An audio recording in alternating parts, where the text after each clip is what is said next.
right here, just really trying to And then on the, brevemente en español. 3 days ago, saying that he supports Trump. So no, this is an opportunistic. I understand why people do it. They're desperate. No, you don't they want to live a better understand. life. That frankly endangers the lives of people that are on the journey, even the adults, but especially the children. Stop using them like political power. That is Florida Senator Marco Rubio being heckled during a press availability last Friday when he was outside after touring a detention center. He joins us right now from our nation's capital. Senator Rubio, what is going on with people who are trying to not only interrupt folks like you, but at the suggestion of Maxine Waters, get up in the face of elected officials and members of the cabinet? What's going on here? Well, first of all, this was one guy, okay, who happens to lead an organization. He's not some, everyday person. He's an activist who leads United We Dream down in Miami, and he, this place was far away, so he drove down there just to do that. So it's not like a popular uprising. It's one guy, a professional protester. And the funny thing is, the media people finally turned to him and said, "Can you be quiet so we can, finish the press conference because we're here to get footage."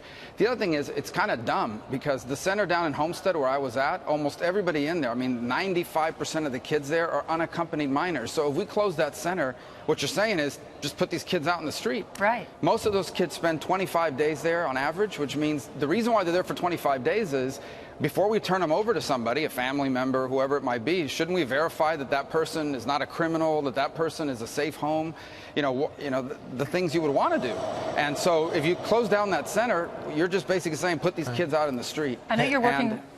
You're working on sorry. legislation, and the president just tweeted this out. He said House Republicans should pass the strong but fair immigration bill known as Good Lat 2 in their afternoon vote today, even though the Dems won't let it pass in the Senate. Passage will show that we want strong borders and security while the Democrats want open borders, which equals crime.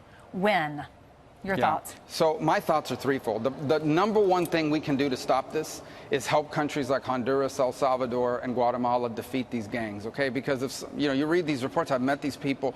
Some gang cuts to you, it says, unless you pay us $1,000 a month, we're going to kill you and your family and close down your business. People are going to leave. That's just the way it is. And so the first thing we could do is help these countries defeat these gangs. You do that, and it stops this. That's why we don't have migrants from Costa Rica. We don't have a migratory problem from Paraguay. We don't have a migratory problem from Chile, because those countries don't have these gangs like MS-13 scouring the country. Number two is we have to send a message that we are a country where you no longer, just because you have a kid with you, are going to get to stay and be released, because that puts a premium on bringing children, but it actually turns children into a valuable commodity for traffickers to give to people, to kidnap and traffic in and so forth. And it encourages parents to bring children on a very dangerous journey. And the third thing is we have to have security.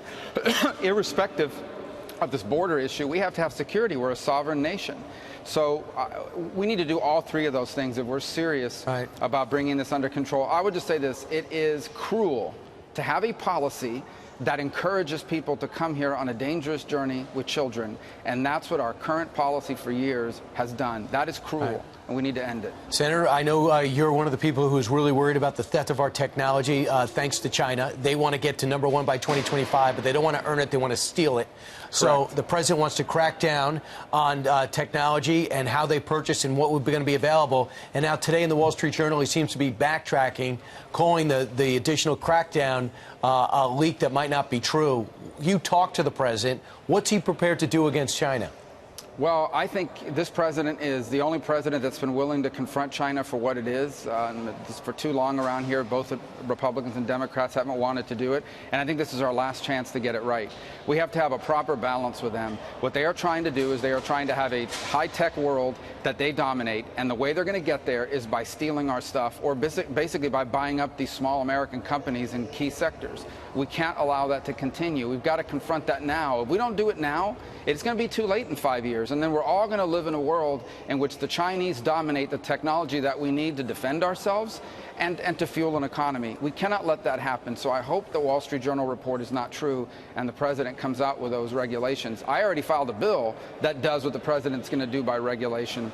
And that's what we need to do, and I really hope he's not backing down. I hope he does it. And I hear Democrats are behind you. Senator Schumer has spoken out in favor of this, in general, the crackdown. Could you actually get Democrats on the same page as you?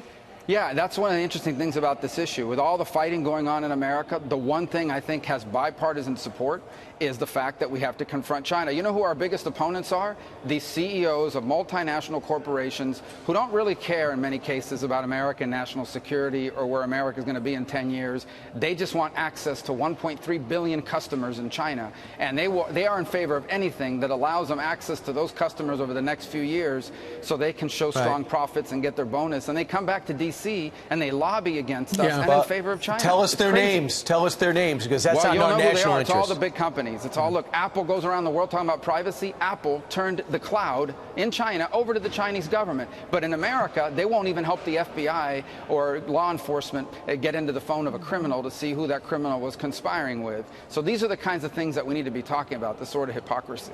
Okay. Thank you very much, Marco Rubio, joining us live from the Russell Rotunda, telling us about what he's got in store for all of that. Thank you, sir. Yep. Thank you. Yes, sir.